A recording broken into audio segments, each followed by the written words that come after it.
Hey guys, my name is Saheeb, welcome to my channel, and today we're going to take a look at another horrible case with you. The case of Sabrina Quader, a horrific crime in an upscale London neighborhood. Compulsive thoughts are a mental disorder characterized by the occurrence of ideas and actions that occur against a person's will, and from which they cannot free themselves. In some severe cases, these thoughts can literally take over the mind, and when combined with a complex, manipulative nature, innate cruelty, and a manic desire for dominance, it creates a time bomb. British Sabrina, Quader, had every chance of achieving the fabulous, rich, and carefree life she dreamed of from an early age. But it was never enough for her. No partner was good enough for her, and she constantly felt like she was born for fame, attention, and luxury. Her unrealized ambitions and obsessive fantasies eventually escalated into delusions with bouts of violence. Unfortunately, Sabrina found a defenseless man on whom she vented all her anger. This case became one of the most heinous and high-profile in British history. An innocent girl who cared for her children became the victim of a deranged sadist. Sabrina Quader, early years. Sabrina Quader, born on December 5, 1982 in a London suburb, had a distinctive blend of French and Algerian heritage from her parents. This unique mix likely contributed to her striking appearance and fiery temperament. The eldest of 4 children, Sabrina was the darling of her family, constantly praised and set as a model for others. At the age of 2, her family emigrated to France, settling in Paris, where she spent most of her childhood and youth. Sabrina's complex character began to manifest in her school years. Her former classmates later recalled that she was arrogant, domineering, self-absorbed, and extremely selfish. She had few friends, either at school or among her neighborhood, peers, considering everyone around her unworthy of her time to other bright, outgoing girls. She was particularly hostile, viewing them as competitors and enemies. With her stunning looks, a striking brunette with brown eyes and an impressive figure, Sabrina could have pursued a career in modeling if she had the ability to connect with others rather than just seeking to manipulate them.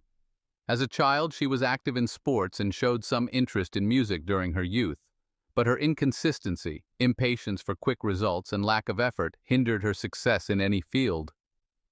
Years later, Sabrina claimed she experienced harsh treatment from her maternal relatives in France during her early years. However, these claims were never substantiated or proven. Contrarily, her family insisted that she was indulged and always sought attention. As a teenager, while active in sports, Sabrina suffered a back injury, leading to a dependence on prescription painkillers. She tried to obtain these drugs illegally, leading to her arrest and a police warning. Sabrina was always intensely focused on herself and her appearance, craving constant attention. She had no doubt that her future held a wealthy, glamorous life filled with celebrity interactions and her own stardom. Sometimes it seemed her fantasies clouded her reality as she believed her rightful place was in Hollywood.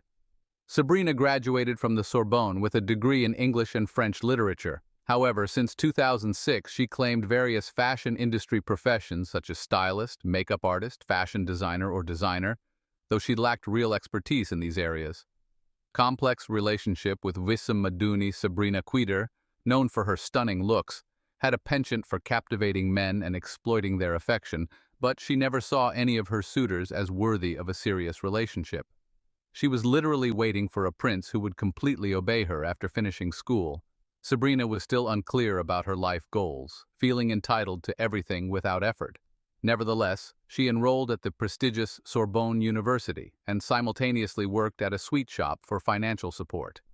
It was there, at the age of 18, that she met Wissam Madouni. Madouni, 6 years her senior, was a manager at a major French company's head office and studied at one of Paris's most prestigious universities. He aspired to a master's degree for career advancement. Despite not being particularly handsome part of elite clubs or in the celebrity circle, he fell deeply in love with Sabrina and was willing to fulfill all her whims and fancies. Sabrina too found Madouni appealing, seeing him as someone she could manipulate, yet also as a ticket to a wealthy life. He was ambitious and capable of great career success, and was ready to pamper and spoil her. The couple began dating in 2000 and within a few months decided to move in together. Sabrina quickly revealed her true nature, striving to control Madouni in every aspect. If her demands were not met, she resorted to tantrums, manipulations, and even physical violence. Moreover, she soon started openly cheating on Madouni, not bothering to hide it or justify her actions. She could engage in flings with anyone from a random acquaintance to Madonna's best friend or colleague. Despite several attempts to end the relationship and leaving her, Maduni always returned, unable to break free from his deep love for Sabrina. In 2001, Madoni achieved his master's degree and a significant promotion. He began earning a substantial income, which he spent lavishly on Sabrina's luxurious clothing and entertainment. His family owned several properties in Paris and he managed them, giving all the rental income to Sabrina. Maduni, who also had Franco-Algerian roots, saw a kindred spirit in Sabrina.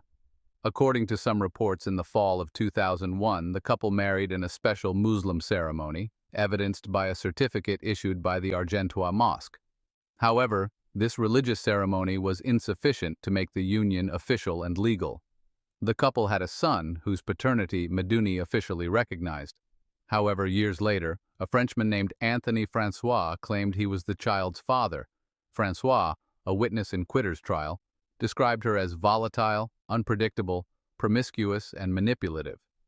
Relocation to London in 2008. The global financial crisis hit hard, leading to the bankruptcy of the company where Wessam Maduni worked, resulting in the loss of his high-paying job. It was around this time that Sabrina Quader developed a fixation on moving to London. She made the move without much consultation with her partner, left with little choice and hoping for a new career start in one of the world's major financial hubs. Maduni followed her to London. Once in London, Maduni found employment in a major English bank. However, Sabrina struggled to find her footing in the fashion industry. Her aspirations to become a designer, model, or makeup artist were hindered by a lack of skills, experience, and formal education in these fields. Consequently, she had to lower her expectations over time. She worked in various capacities, including as a nanny in a call center, a cafe, and even tried her hand at network marketing romance with Mark Walton. Sabrina Quader's quest for love took a turn when she rekindled her teenage passion for music, adding the titles of musician and composer to her resume. Despite her enthusiasm, Sabrina struggled to find professional opportunities in the music industry. She attended numerous auditions and social events, hoping to make valuable connections.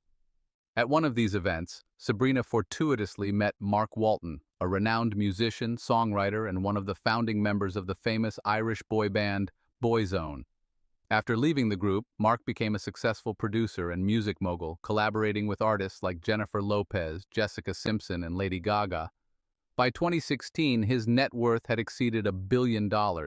Mark was precisely the kind of person Sabrina had dreamt of meeting, her ticket to a world of fame and luxury.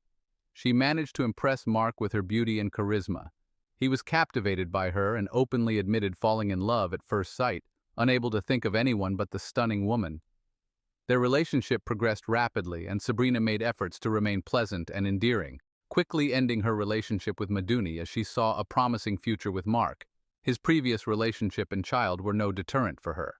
Within weeks, the lovers moved in together, residing in a luxurious house in an upscale area of London. Mark took on all the expenses, including the rent for the lavish house chosen by Sabrina for several months. Sabrina lived the opulent life she had long aspired to, socializing with celebrities, attending elite events, wearing couture clothing, and even appearing in glossy magazines. However, managing Mark proved challenging for Sabrina. As she feared losing him, she couldn't control her nature for long, and soon began to show jealousy towards every woman around Mark. Sabrina's demands increased over time, seeking more gifts and luxury. Mark indulged her with designer clothes, jewelry, and outings to high-end restaurants and clubs but it was never enough for her. The couple's home had a high turnover of staff and nannies, as Sabrina's paranoia led her to believe they were either stealing or attempting to seduce Mark. Her irrational behavior eventually drove Mark to his breaking point in 2011. He ended the relationship and left for California, leaving Sabrina with nothing. Losing Mark also meant losing the lavish lifestyle she had enjoyed. Sabrina started giving interviews accusing Mark of cruelty, violence, and substance abuse. She called him crying, begging him to return, and even threatened to take her own life. But none of these tactics brought him back. Who was the father of the second child after realizing she had lost Mark Walton? Sabrina Quader reached out to her ex-partner, Wessam Maduni, whose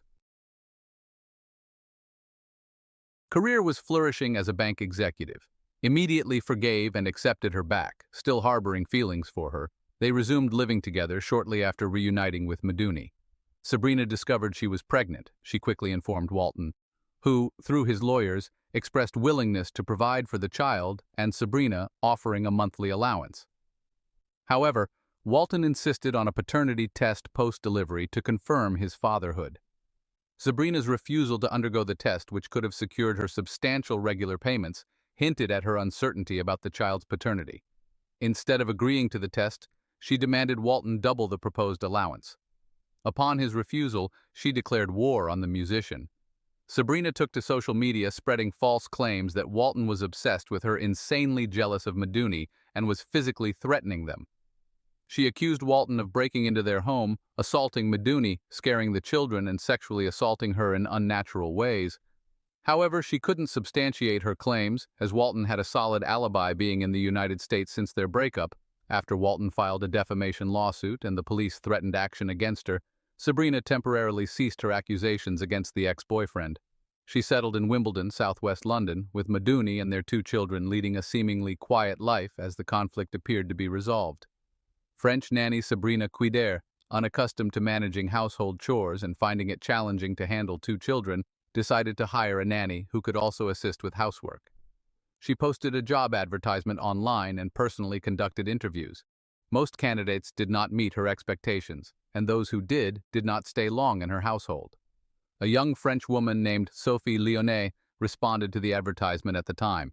19-year-old, Sophie was in her provincial hometown in France, so the interview was conducted via video call. This modest, unassuming provincial agreed to all terms: childcare, household help, and cooking for a symbolic weekly pay of £50, including full board and lodging with the employer. Sophie was born on January 7, 1996, in the small town of Troyes, situated between Auxerre and Sens. Her parents, Catherine and Patrick Leon, were simple workers leading a modest, if not poor, lifestyle. After finishing school, Sophie obtained a diploma in childcare, but did not wish to work in her province, aspiring instead to move to a big city known for being shy, quiet, and plain in appearance, but very kind and open-hearted. Sophie was loved by those who knew her due to poor vision. She wore glasses, which she was somewhat self-conscious about. During their conversation, Coitor realized that Sophie, the plain Jane, would be an ideal target for her manipulations. Moreover, Sophie was eager to gain experience and good references, thus willing to work for minimal wages. To Sophie, Sabrina seemed like a serious and reliable employer, a fact she shared with her parents before departing for London, as kind employers turned into sophisticated sadists.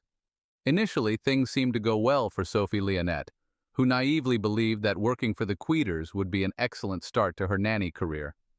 She quickly bonded with the children, managed household chores as per her contract, and had enough time and resources to improve her English and explore city attractions. This peaceful period lasted several months, and all seemed well. Problems began when Maduni lost his job, and the family's only stable income became the monthly child support payments from Walton. Sabrina again demanded increased payments from Walton, who in turn requested a DNA test to confirm his paternity. The family faced serious financial issues, struggling with expensive rent and basic living expenses. 90s, Sabrina, unwilling to cut back on her luxuries and desperate to maintain her socialite lifestyle, became irritable and aggressive, often taking out her anger on the young nanny. The couple attempted to start a bakery business with their last funds, but it failed. Sabrina then turned to Walton, asking for a substantial amount of money to launch her clothing line, only to be met with a categorical refusal, leading to tears and complaints about poverty. Sabrina frequently complained to Leonides about her ex-lover, and the nanny tried to console her employer. What happened next varies depending on the source. According to one version, Quider conceived a plan to use Sophie as a weapon for blackmailing Walton. She intended to portray Sophie as Walton's accomplice and lover, supposedly planted in their home to disrupt their lives and endanger the children. Sabrina claimed that the provincial fool was in love with Walton, who used her as a tool for revenge. She believed that recording the nanny's confessions on tape or video and presenting them to the police would be sufficient evidence to demand compensation from Walton for his heinous act. However, Sophie refused to give false statements on camera. Another version, as argued by Queerter's lawyers in court, suggested that, due to her mental disorder, Sabrina genuinely believed in her conspiracy theory and saw Sophie as an enemy and a threat to her family. She allegedly didn't force the nanny to give false testimony, but truly believed Sophie was Walton's accomplice, infiltrated into their household to harm them. Regardless of the truth, Sophie's life soon turned into a living nightmare torture chamber in the basement of a wealthy home. Initially, young Frenchwoman Sophie Leonides was burdened with extra work without a corresponding increase in her meager salary. Eventually, she was engaged in endless chores from dawn till late night with no personal time and effectively imprisoned within the house walls. Sophie's pay was soon halted entirely, and to prevent her escape or return to France, her employers confiscated her passport, making her a captive. Her communication with family was strictly monitored. The situation worsened. Sophie was barely fed and constantly pressured to give false statements against Walton, whom she had never met or known. She was communicated with solely through screams, insults, and threats. Accused of stealing money and valuables, she was threatened with imprisonment if she failed to comply with their demands against the musician. When screaming and blackmail proved ineffective, the coyotes resorted to more brutal and sophisticated methods. Sophie was effectively relocated to a cold basement where she spent all her time, when not working, fed scantily. Once or twice a day she became emaciated and weak. However, the cold and hunger were not the worst she endured. Physical abuse became the most torturous stage. It started with slaps and hair pulling, but escalated when Sabrina broke Sophie's nose in a violent assault. The sight of blood seemingly unleashed Sabrina's fury, turning beatings into a daily ordeal for Sophie. Each day brought new methods of cruelty designed to inflict unbearable pain and suffering. The basement of this wealthy house in an affluent London area turned into a real torture chamber for Leonides, with no hope of rescue. Strange visit to the police station in late summer 2017, Sabrina Coiter brought the unfortunate Sophie Leonides to a police station, claiming that Sophie was ready to testify against Mark Walton, with whom she allegedly had a romantic and criminal relationship, and who had supposedly sent her to their house to abuse the children. However, Sophie remained silent, refusing to say what Sabrina demanded. The police decided to speak with Sophie privately and took her to a separate room. Sabrina was furious, fearing that Sophie would reveal the horrors happening at their home and implicate her and her husband. Mysteriously, Sophie chose not to disclose anything or seek help. The police's response was also peculiar. Despite seeing a malnourished, frightened, and weakened young woman, they did not call a doctor or a psychologist to ensure her well. Being and safety. At that point, the 21-year-old nanny weighed less than 40 kilograms, had partially lost her hair, was missing a front tooth, and was noticeably limping. Yet none of this raised any concern with the officers, who simply let everyone go home. Disturbing phone call and a funeral pyre in mid-September, Sophie Leonides made her final call to her mother, sobbing. Sophie confessed to her mother that she wanted to return home but had no money. Catherine, without delving into details, simply told her daughter that she would buy her a ticket and asked her to pack her bags immediately. This was the last time she would hear. Sophie's voice a few days later on, September 20th, 2017 in the evening, the Couters' neighbors called the police. They were alarmed by a fire in the yard, not so much by the fire itself, but by the nauseating, sweetly greasy smell emanating from it. A neighbor said he immediately realized it smelled like burning flesh and hair, along with something unidentifiable, and the thick smoke that stretched half a block instantly impregnated clothes and skin with this stench. Firefighters and a police car arrived at the scene. The house owners, appearing calm and seemingly unaware of the reason for the emergency services visit, met them after extinguishing the fire. What looked like a charred human hand was discovered in the ashes. The couple was immediately taken into custody, and severely burnt human remains were extracted from the fire. The gender and age of the deceased were indeterminable, but soon the body was identified as Sophie Leonides, recognized by the melted metal frame of the glasses embedded in the skull, which Sophie always wore. Cause of death. Determining the cause of Sophie Leonides' death was challenging, as her body was almost entirely destroyed by fire. Forensic experts found multiple rib fractures, jaw cracks, and evidence of blunt force trauma on her skull and limbs, indicating she had suffered these injuries while still alive. Additionally, several of her teeth were missing, and her nose was severely damaged. It became clear that Sophie had endured prolonged and brutal beatings, resulting in broken bones and knocked-out teeth. However, assessing the state of her internal organs and identifying any penetrating wounds was impossible due to the extent of the fire damage. The discovery of horrific video recordings in the house showing Sophie being tortured and coerced into confessing collusion with Walton and intent to harm the children revealed the true sadistic nature of her captors. Sophie was beaten with fists, an iron cord, a golf club, and even subjected to electric shock torture. She also endured humiliation such as being forced to submerge her head in a toilet until she began to suffocate. According to experts, Sophie likely died from asphyxiation before being burned on the pyre, sparing her from the agony of being alive during the burning trial and sentence. Sabrina Quaiter and Wissam Madouni denied guilt and displayed no remorse for their brutal crime. After the murder, Madouni calmly went to a nearby supermarket to buy firelighter fluid for burning the body and dinner for his family, behaving as if nothing unusual had happened. The first court hearings against the sadistic couple began in March 2018. Sabrina tried to portray herself as a victim, blaming Mark Walton for driving her to a pathological state with his relentless torment. Medical examinations confirmed Sabrina had mental disorders, but was not insane and could comprehend her actions. Wissam, physically healthy, was psychologically dependent on Sabrina, dominated and blindly obedient to her. A former lover of Sabrina, testifying in court, described her as a cunning manipulator, not a mad woman, as she calculated her moves too shrewdly. Another witness stated she always fabricated enemies, but did so rationally with selfish motives.